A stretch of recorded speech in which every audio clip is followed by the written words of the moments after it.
ভালো আছেন স্যার? ওয়ালাইকুম আসসালাম ওয়া রাহমাতুল্লাহি ওয়া বারাকাতুহু। আলহামদুলিল্লাহ, তোমরা কেমন আছো সবাই? আলহামদুলিল্লাহ স্যার, ভালো আছি। তাহলে আমরা পড়ালেখায় ফিরে আসি। তোমাদের মধ্যে বিজ্ঞান বানান করতে পারবে কে? স্যার আমি পারি। বলো। বয়স করে বি কেমন করে একটা আকার দৈন্তেন্য স্যার বিজ্ঞান। একই জিনিসের বিভিন্ন জায়গায় বিভিন্ন রকম নাম, তোমাদের মধ্যে কে বলতে পারবে বলো তো? স্যার এটা আমি বলতে পারবো স্যার। বলো।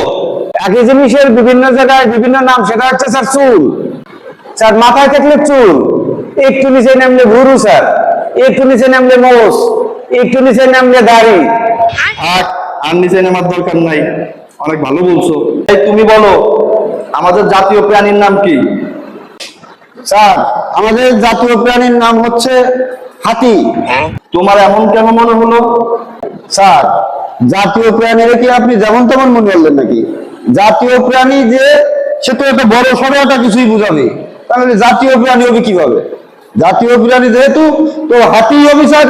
আমরা অবশ্যই স্যার হাতি হবে।